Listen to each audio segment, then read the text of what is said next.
Class 6 subject science chapter number 1 वैज्ञानिक परिचय के विषय में आज हम अध्ययन करेंगे। लेकिन मैं उससे पहले आपको विज्ञान से संबंधित उसकी परिभाषा बता देना चाहती हूँ। ठीक है, तो विज्ञान दो शब्दों से मिलकर बना है, बी प्लस ज्ञान।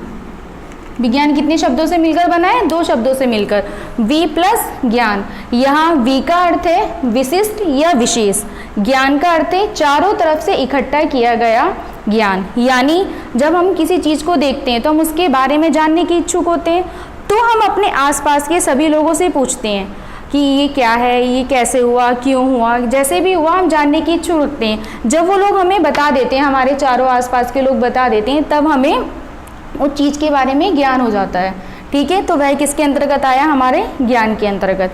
ठीक है, अब मैं इसको परिभाषा के रूप में बता देती हूँ। किसी भी विशिष्ट या विशेष ज्ञान को विज्ञान कहते हैं। एक सिंपल सी परिभाषा हमारी ये है, किसी भी विशिष्ट ज्ञान या विशेष ज्ञान को विज्ञान कहते हैं। दूसरी परिभाषा हमारी ये आ जाती है, किसी भी क्रमबद्ध या सुसंगठित ज्ञान को विज्ञान कहते हैं।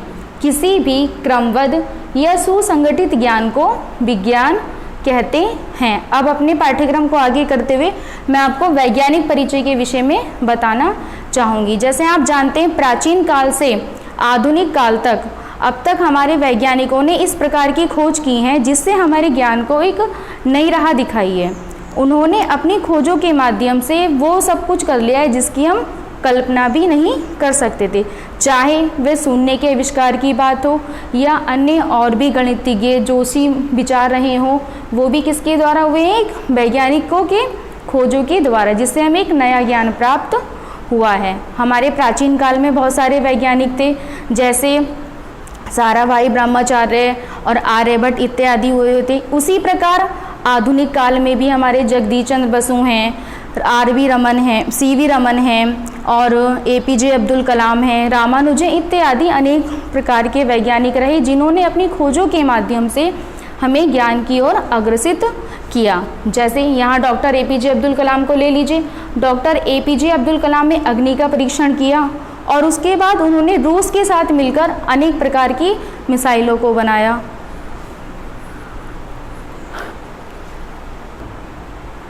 अनेक प्रकार की मिसाइलों को बनाया। ऐसे ही डॉक्टर जगदीश चंद्र बसु ने, एक वो पहले ऐसे वैज्ञानिक थे जिन्होंने बताया था कि पौधों में भी जीवन होता है। तो अब यहाँ मैं आपको 4-5 वैज्ञानिकों के नाम बता चुकी हूँ। पाठ्यक्रम के अनुसार मैं यहाँ आपको 3 विशिष्ट वैज्ञानिकों के बारे में बताऊंगी। नंबर 1 है हमारे जगदीश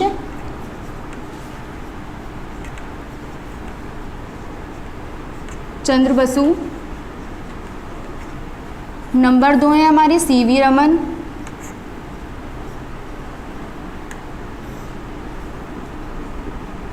और नंबर 3 है हमारे सुश्रुतु जी।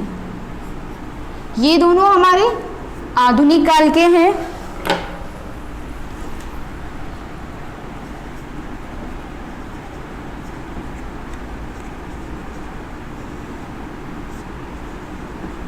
ये दोनों हमारे जगदीश चंद्र बसु और सी.वी. रमन जो हैं ये आधुनिक काल के हैं और ये हमारे प्राचीन काल के हैं।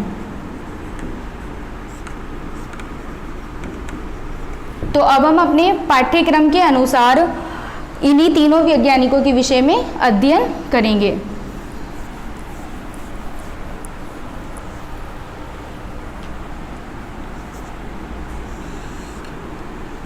नंबर 1 पे आते हैं हमारे यहाँ जगदीश चंद्र बसु। ठीक है, जगदीश चंद्र बसु ये पहले एक ऐसे वैज्ञानिक थे जिन्होंने हमें ये बताया था कि पौधों में जीवन होता है, संवेदना होती है। जैसे जीव जंतुओं में सर्दी गर्मी सहन करने की क्षमता होती है, सुख दुख को बांटने की क्षमता होती है, ठीक उसी प्रकार हमारे पौधों में भी जीवन पाया जाता है, संवेदना होती है। और तो और इन्होंने एक ऐसी मशीन का आविष्कार किया था जो बिना तारों के द्वारा संदेशों को भेज भी सकते थे और प्राप्त भी कर सकते थे, जिसके वजह से आजकल हमारे इंटरनेट है, टेलीविज़न है, रेडियो चल रहे हैं, इनमें हमें कहाँ वायर की ज़रूरत पड़ती है। और इसी की मशीन को मानते हुए इन्होंने जो अपनी मशीन को नाम दिया था उसे बोला था वायरलेस टेक्नोलॉजी, जिसे आजकल हम सभी मूल और मुख्य रूप से प्रयोग में ला रहे हैं। ठीक है, जो जगदीश चंद्र बसु जी का जन्म हुआ था वो 30 नवंबर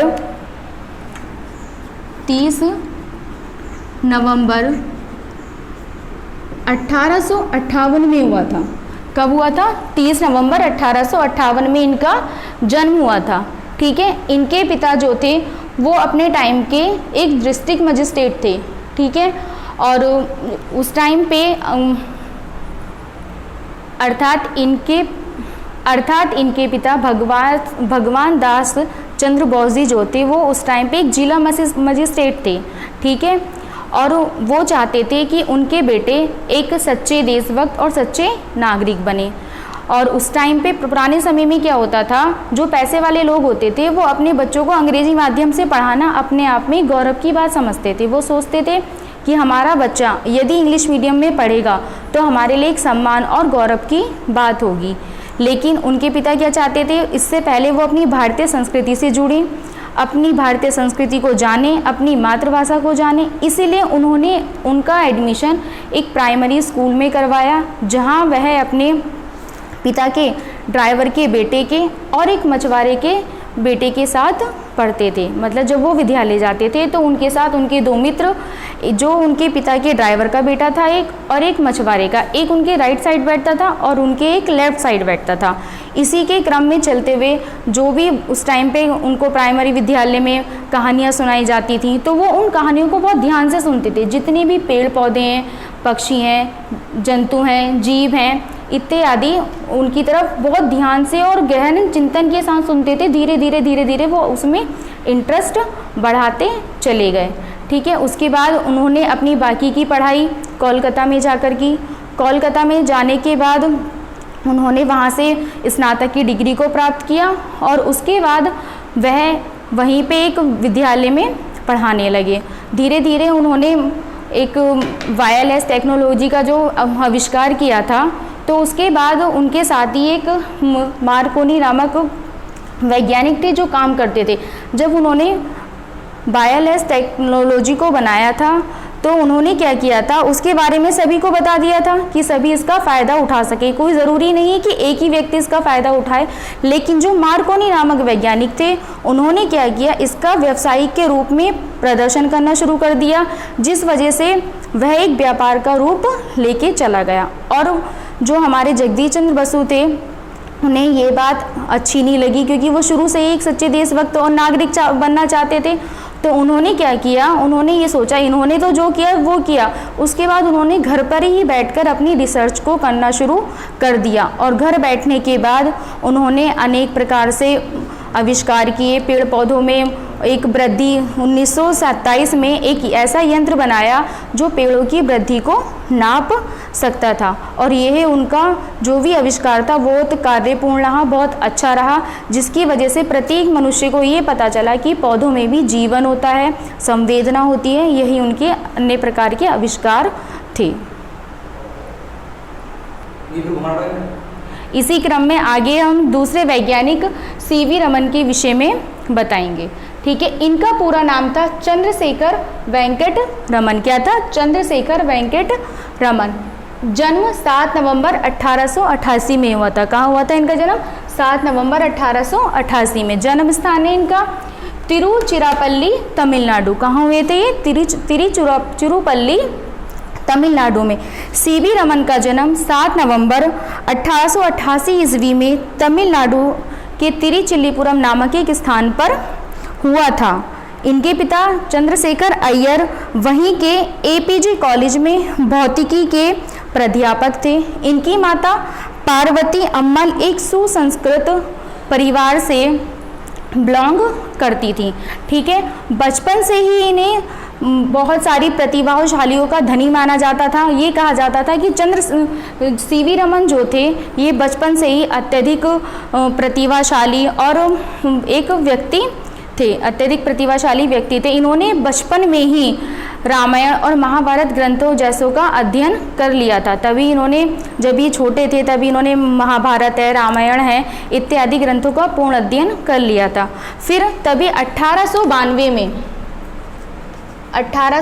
में इनके पिताजी का ट्रांसफ़र विशाखापट्टनम हो गया, तो ये भी अपने पिता के साथ विशाखापट्टनम की ओर चले गए थे। तब इनकी जो आयु थी वो लगभग 4 वर्ष थी। कितनी थी?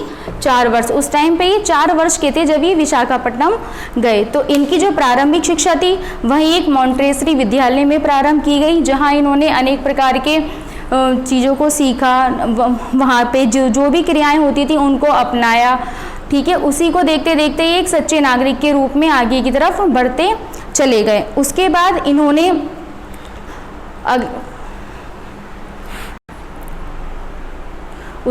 इन्होंने अपनी मैट्रिक या बहुत कम उम्र में इन्होंने अपनी मैट्रिक की पढ़ाई यानी कि मैट्रिक की परीक्षा को उत्तीर्ण कर लिया था। फिर इन्होंने 12वीं की पढ़ाई जो की थी वो अपनी स्कॉलरशिप के साथ की थी। उसके बाद ये अपनी आगे की पढ़ाई के लिए सन 1902 में मद्रास कॉलेज से इन्होंने बीए यानी कि अपनी स्नातक की पढ़ाई को पूरा किया और ये पूरी यूनिवर्सिटी में प्रथम आकर गोल्ड मेडलिस्ट बने। उसके बाद ये एक पहले ऐसे व्यक्ति थे जिन्होंने एमएससी की उपाधि ली थी और एमएससी की उपाधि में सर्वाधिक अंक प्राप्त करने वाले ये एक पहले व्यक्ति रहे। इसी को क्रम में आगे चलते हुए इनकी जो घर की हालत थी वो ज़्यादा अच्छी नहीं थी। इन्हें आगे के कार्य, ये शुरू से ही